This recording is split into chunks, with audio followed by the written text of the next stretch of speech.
Let's see if I can hold it. Incredible. Incredible. So when I started woodworking, vacuum work holding wasn't really something that was talked about a lot. It really wasn't all that popular. I think there were definitely options out there that were available from brands, but for some reason over the last couple of years, it has become a huge need and a huge want in the woodworking community. What I'm going to show you in this video is what I truly believe to be the most all-encompassing, universal vacuum work holding solution for your shop. The product that I'm going to be showing you guys today, and I'm going to be setting it up in my own shop on the system that I want to help complement my VacSys. And I'll get more into that later on in the video. But this is actually developed by a friend of mine named Tyler, and his company is Forge 3D, and he is out of Georgia. And what this is the SysGrip Bench Grip System. And you're gonna see in this video just how customizable and how many uses this system really does for vacuum work holding. I mean, the possibilities are kind of endless. It's really mind-blowing. There's a couple of things that I want to show you that are just crazy and great ideas, but it all operates off the same system. It can be run in line with one another. Again, the possibilities are really endless with this.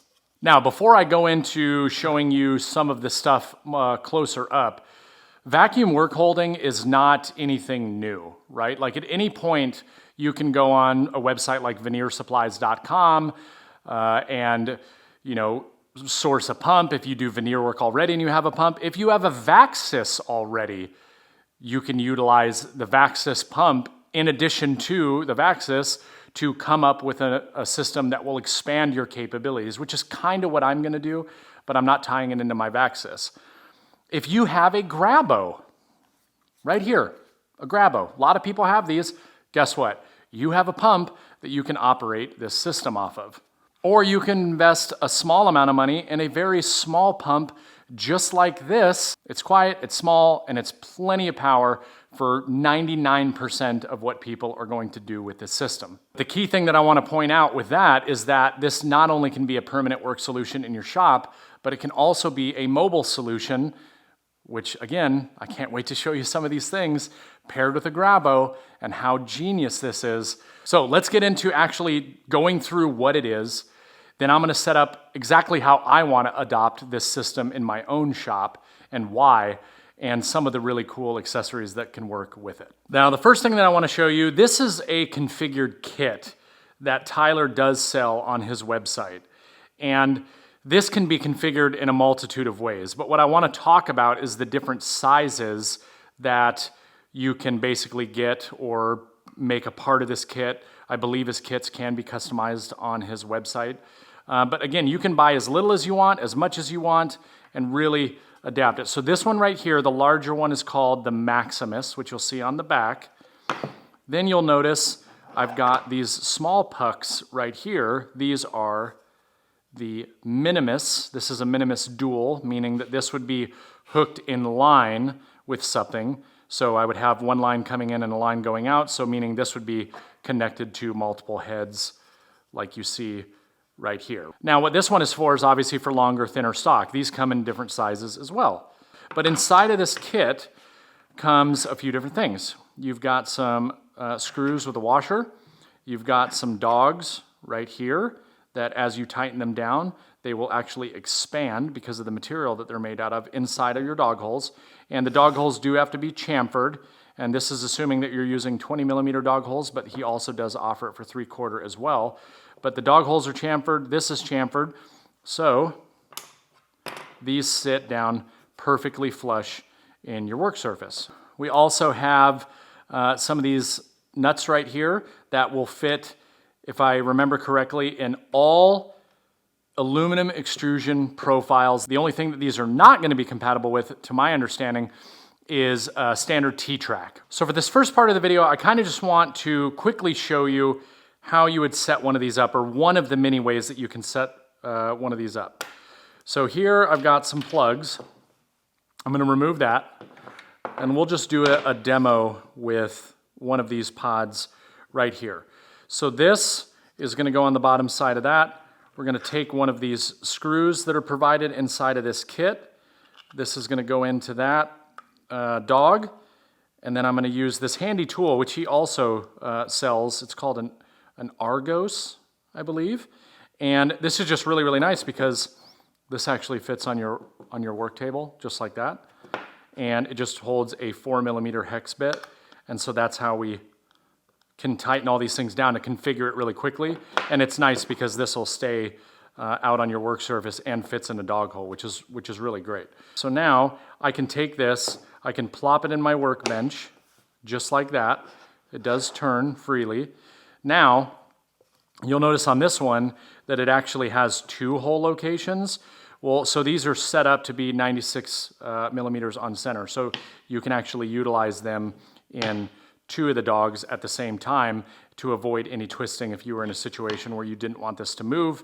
These will fit the standard layout for 96 millimeters on center for, say, a Festool MFT, a dashboard, or a PARF guide system that you made on your own. I want to show you a very easy way to get up and running with this system with what a lot of people probably already have in their shop, and that's a grabo. So I'm going to place this grabo on top of this pre-finished maple scrap that I had from another project. The reason you need that is because you need this to suction down to something, and you don't want there to be any air leaks, which I'll talk a little bit about here in just a moment. But we need to create a seal. Now, you could create a plate that sits on the side. He even sells a plate for this specifically. There's some other brands out on the market that do as well. And you could basically just hang your grabo on the side of the table and operate it from there, which would be nice because you got finger level on and off for the buttons. Now, there is one downside to using the grabo, and that is that the grabo is going to, depending on the one you have, it's either going to run nonstop to maintain that seal, or it's going to turn on and off. You will hear this one turn on and off in this demonstration because this is the one that automatically adjusts based on how much volume it's actually showing. So you just take some of this hose, you simply press it down into this fitting right here, okay? And then I'm going to run the other end to this pod here, simply pushing it in. If I needed to take it out, you simply depress the little black sleeve, comes right out. You can do it over and over again. So from here I can turn on my grabo and it's going to be running, so you're obviously going to hear that. Hopefully you can hear my voice over it. Let's turn it on. It's not sucking anything down right now. If I flip this lever, it'll just act as the grabo acts. But I'm opening that up so that air is being sucked through this line through this pod. So from here, I can take my piece of material that I need to work on, press that down, and you hear the difference in the pump. It's actually creating a vacuum now. It will stop, maybe, yep, and now it's going to turn back on. Because the pressure will drop below the key for it to kick back on. Why does it do that? Let's shut that off for just a second. The reason it does that is because you're operating off of a system that has multiple connection points. Naturally, there's going to be small amounts of air that do escape. The other thing too is depending on the material that you're putting the grabo on, it's porous, right? So it's going to be losing air that way. I just put that out there just to show you that that should be an expectation of yours. You should know that it is in fact going to do that. So this noise, that noise could get annoying to somebody in the shop. Totally understandable. So on that one, I purposely didn't just show you kind of like a strength test and how it holds it together, just because it's loud and I have to plan my talking in between that. I don't want to do that. So let's remove it from here, okay?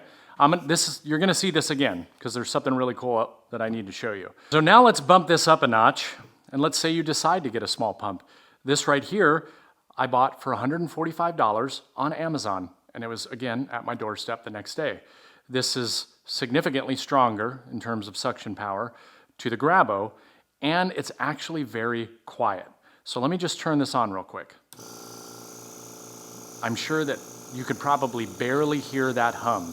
It is actually very similar to the pump that is in the Vaxxis in terms of loudness. And now on top of that, let's imagine you put this down in your assembly table. It would probably make hardly any noise at all. But let's take the same system, same hose, plug it into this. Oh, guess what? It's even quieter now that it's under suction. And here we go. I am on that pod, and it is going nowhere. Want to release it? One thing I really like about this pump is it's got this little switch right here. Turn it off, pull it off my pod, and I can move on to the next piece or whatever the case is. 99.8%, I feel like, of most of the things that us as woodworkers are going to do. A small pod, if you need a little bit more surface area, it's going to give you better suction, something like this. This is going to hold this piece of material much stronger because it has more surface area, okay? And then you go to something like this, right? This pump is going to be able to do all of them or multiple at the same time. So this is another really nice option. And again, the thing I really am trying to highlight here is how adaptive this is no matter what your scenario might be. The next thing I want to show you is really, really, really cool. And I think that this will be helpful to a lot of people. And this is something, I guess, separate from just having it set up at your workstation. But this is such a great idea because it deals with the guide rails, okay? So not only does he have those pods, but he also has pods that connect to a guide rail. So what does that mean for you? No more clamping your guide rail down. I very rarely ever clamp my guide rail down, but when I get into the longer rails, depending on the width of the cut and the angle in which you're applying pressure, the track sliding is a real problem. It's a pain in the butt to clamp it in certain situations. And I'll give you a really good example. Where I typically will rip down full sheets of plywood is right here at my assembly table. My assembly table is almost 4x8. So it makes it very difficult to get those clamps underneath because of the table that I have underneath, which is one of the reasons why I never clamp anything down. And has it bit me before in the butt? Yes, it has. Well, this solves that problem because now we have one more thing that we can utilize vacuum work holding, and that is with a guide rail.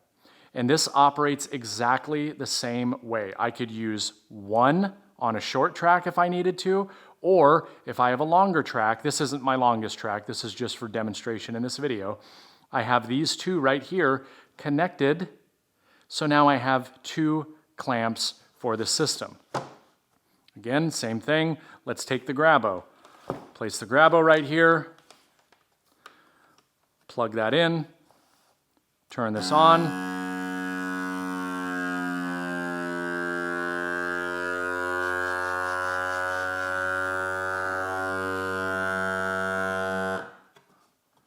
Let's see if I can hold it.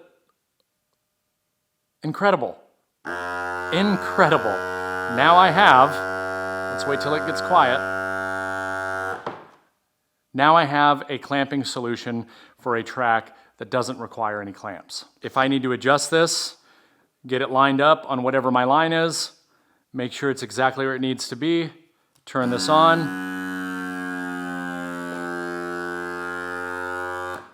Honestly, you know what I'm most excited for when it comes to this? The LR32 system. Because I use the LR32 system a lot in cabinetry, especially to pre-punch all my hole locations for drawer slides.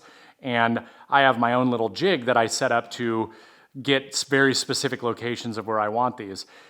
Clamping the rail down can be kind of a pain in the butt for that as well. This I can put anywhere I need to. Anywhere I need to, no matter what slides they are. I just think that this is a really good way to do it. Let me go one further. You'll notice over here I have all of this space in my shop. A lot of times I will set up a Bora right here and I will break down a full sheet directly from my storage in order to bring smaller pieces over to the assembly table, to the table saw, whatever it is. Well, now I can bring this over here, set this thing up, put it off to the side, use a longer hose, doesn't matter. I can run it off of a pump with a longer hose and I can just place this off to the side, put it on my material, make my cuts. The point that I'm trying to prove in this scenario is that it's mobile. And where I think this would come in really handy for a lot of people is, let's say that you have a small vehicle and you're somebody that goes to a place like Lowe's or Home Depot and you are breaking down your sheet goods there on site. You can take a vacuum clamping system with you. This is all it is. This is it. Throw it in your car, get out, cut your pieces down, move on to the next piece, and get going. So another really good use of how you could adapt this to a Grabo. Even if you're using it in your home shop on a completely different system, now you have that ability with this. And this is just a really brilliant solution to, basically take a track and give it the ability to be held down with a vacuum. So now this next thing that I'm going to show you is very specific to Shaper Origin users, but this is why this whole thing was created, because there was a need for what I'm about to show you, and then that turned into everything that you see here. So I have a Shaper Origin. I've used the plate many times. It's hefty. It's a great addition to the Shaper Origin. And I understand that this may not be for everybody because maybe you don't have a Shaper Origin, right? But what I guess I'm trying to illustrate in this video is the comprehensiveness of this entire system. It could be for somebody as simple as has the problem I'm about to show, or wants it to use for a track, or wants a setup for their entire workstation. So what ended up happening is Tyler was contracted to do some sort of inlay or something on the center of a finished conference table. Well, that became an issue because when he went there to go do it, as he was starting his cut, this shifted, right? It's pretty heavy, but on a finished surface, look at this. I can just flip it side to side. So how would you go about clamping that down? If it's in the center of a massive table, that's gonna be pretty hard. Now you could argue, yeah, sure, you could use some double-sided tape. You could, but what are the chances that you might mar the finish? So he was like, I need a way to hold this. Introducing the Shaper Plate Maximus, right? And that is how this all started. This is the same idea. You could go to a client's home, if you're in the flooring industry, if you're woodworking or whatever, right? And I need to make an inlay in the middle of something, and I need a way to hold this plate down. Let's say I need to do it right there, and I need to make sure that this doesn't move. Turn this on.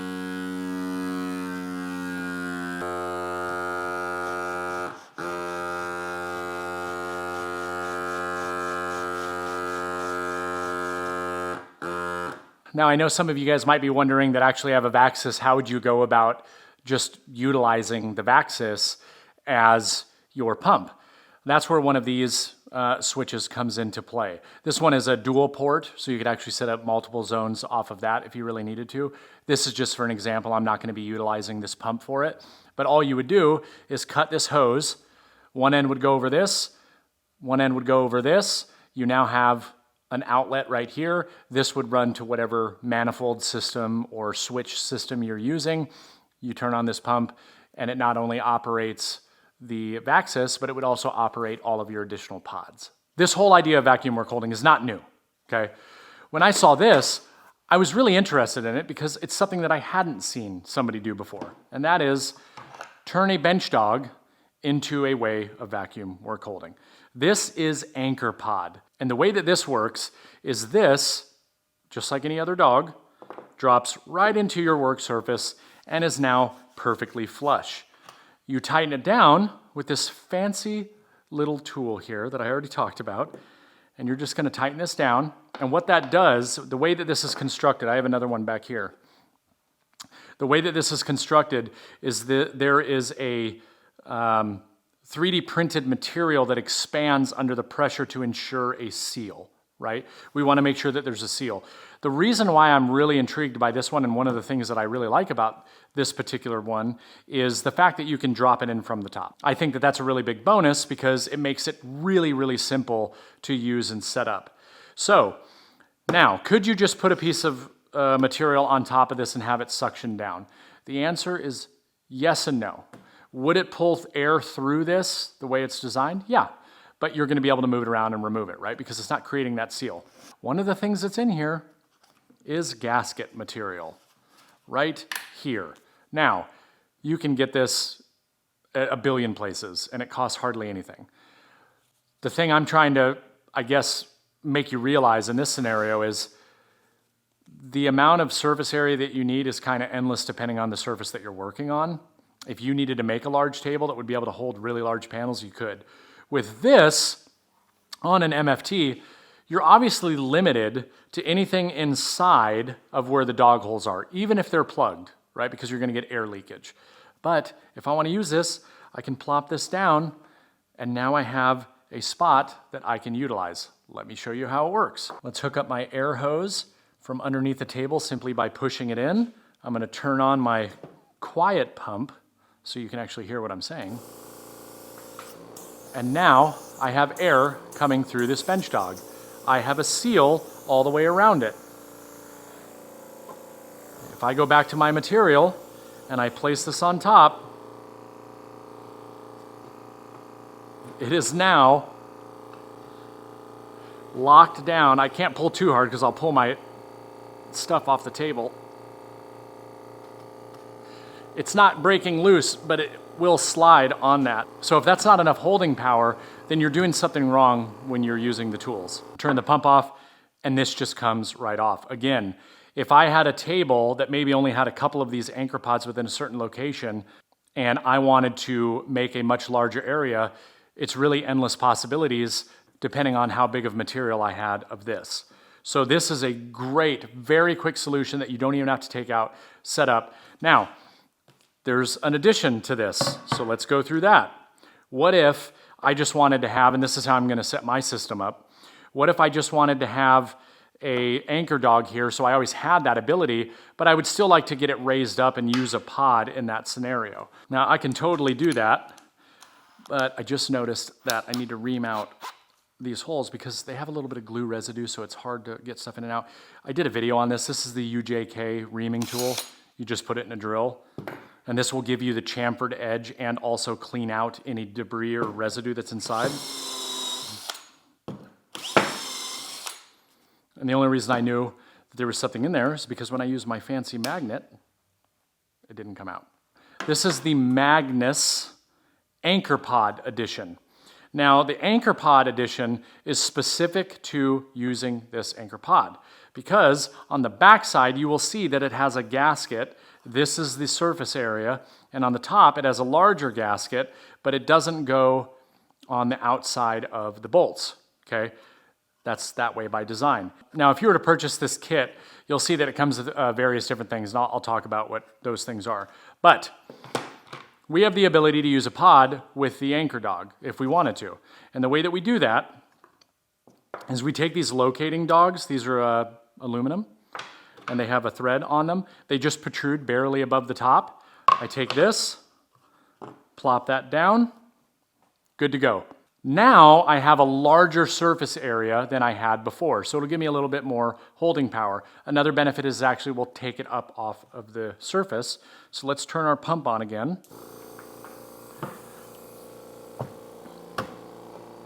That is on there, rock solid. Imagine how handy and useful this would be if you were batching out a whole bunch of pieces and you needed to route the edge. Sanding a bunch of pieces, wanted to get it up off the work table. Nothing is more frustrating than when you're sanding something and it wants to shake and move around. Could you clamp it from the top? Yes, but now you have a location that can't get sanded. If I was tracing a template jig, if I was making measurements and I didn't want the piece to move and I didn't want to have something coming above the table that's clamping it down, great solution. This is probably the way that I would use my anchor pod, just so I wasn't having to deal with, cutting different size pieces. And I actually like it to be propped up just a little bit. So it just makes everything a lot easier. And that's super easy to take off and on, okay? Just put my locating dogs there, put that down, and now I have a vacuum workstation that I can continuously just batch through parts or make sure that it holds my material perfectly stable. Now, one other thing inside of this kit are these little supports, okay? These are the exact same height as the pod itself. And so the reason for these is, let's say you were working with something really, really, really long, and instead of it drooping on the sides, you needed to have some sort of support. You could take one of the dogs that's in there, place it on this support, and then you screw this together like so. This goes in here, and then this would act as a support for that workpiece. So a lot of thought has gone into this whole system, for sure. All right, I'm gonna go through, hopefully fairly quick, on how I'm gonna set mine up. So I'm gonna use one of the Harpy Maximus. That means it's the large Harpy. Okay, I want one of those down here, All right, next, I think I decided that I want to put one of the Minimus here. I was going to go with the Maximus one, but I decided to go with the Minimus because, actually, I'm going to slide this down, yeah, probably do about right here, because I'm going to install my switches right there. Okay, so now I've got my Vaxis, I've got a Minimus here, which will allow me the ability to do a lot of different material. If I need something a bit wider, right? Because on the Vaxis, you got to change the heads all the time. Well, now I have different sizes to choose from. So if I have a really wide panel that maybe I'm using the domino on, I can utilize this. If I have something small, like a small rail, I can use this. If I have something that I want to, work on top of the work surface, that's where the dog comes into play. If I had the ability to get open access all the way around, I would absolutely put more of these on there for any situation. So now how am I going to control all of these, independently? That's where this comes into play. Now, he doesn't sell the pneumatic valves and stuff on the website, I don't believe. But you're going to need something like this, because what I'm trying to achieve, if I just hooked my pump up and everything was connected to each other, it would be pulling out of all of the different locations. Obviously, we don't want that, right? I'm not going to get suction here. So what this allows me to do is turn my pump on and off with this switch and then identify what zone I want with these. So I'm doing 3 zones. This is a zone, this is a zone, and this is a zone. So 1, 2, 3. He does, however, offer this, which is just a dovetailed plastic piece. So this is just going to go on there like that. I'm not going to push it on yet because once you get it on, it's really hard to get off. And then this will attach through these holes to your rail from underneath. So this is going to sit here just like this. And so I'll be able to operate which one I want. If I want to use this one, I'm going to pull out on that switch right there. If I want to utilize just this one, I'll pull out on the center switch. Now, none of this stuff is difficult to get. All of it came from Amazon. Again, it was at my house really quick. These are just some pneumatic valves right here. We'll put those on, we'll get all the lines hooked up, and we should be good to go.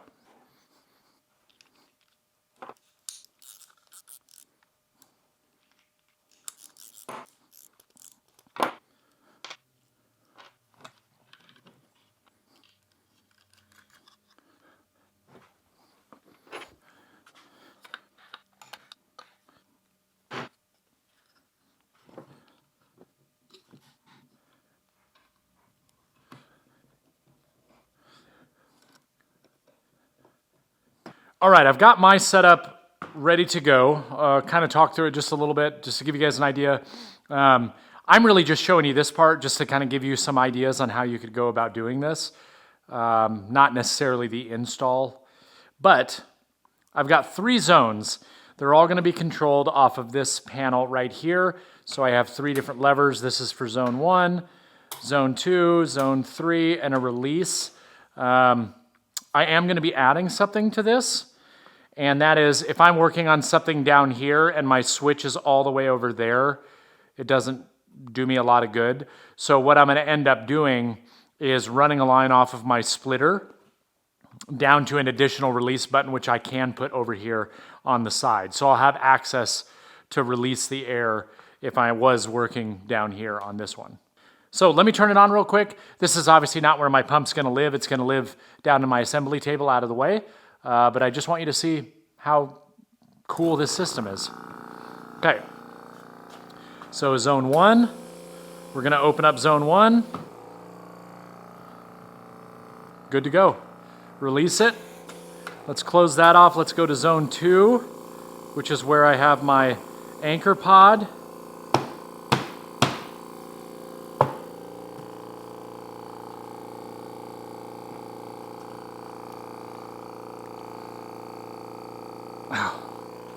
Let's go ahead and disable that. Let's close that section off, open up zone 3.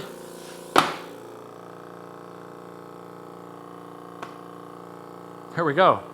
I've got vacuum work holding options anywhere I need them.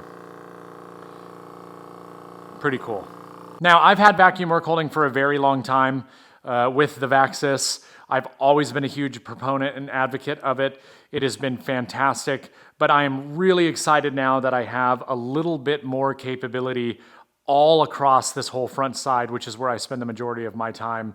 I would strongly recommend anybody that's looking for a good solution and doesn't need to spend a lot of money, this is really a great option. Again, if you already have a Grabo, maybe you just want one pod to test the waters. Guess what? You can do that. Maybe you just want to try out Anchor Pod and have something in your MFT. I mean, you can start there. Maybe you just want to dabble with the track. You can start there, and then you can just build the system based on your needs and what you find you want. It really is a very well thought out entire system. And I've said system probably 15 times in this video, and I apologize about that. But when I think of Festool, I think of a system, right? And that's the big benefit to anybody that's ever used it, right? It's not just like the one tool's really amazing. Like people say, oh, the Domino's amazing. It's that the entire thing works really well together, and it's all designed to work well together. This reminds me of that. There's just so many different ways that you can go, and there's so much flexibility, and you can configure this in so many different ways that fits what you need as opposed to just a one size fits all, right? You can really narrow this down. So hopefully you guys found this helpful. I will leave links to all this stuff down below. I would encourage you to go to the website, check out what he has, because I think you'll be shocked to see all of the other things that he has, which I'm not even talking about in this video. He has a lot of really interesting solutions on a lot of things that could help you in your shop. So, till next time, see you in the next video.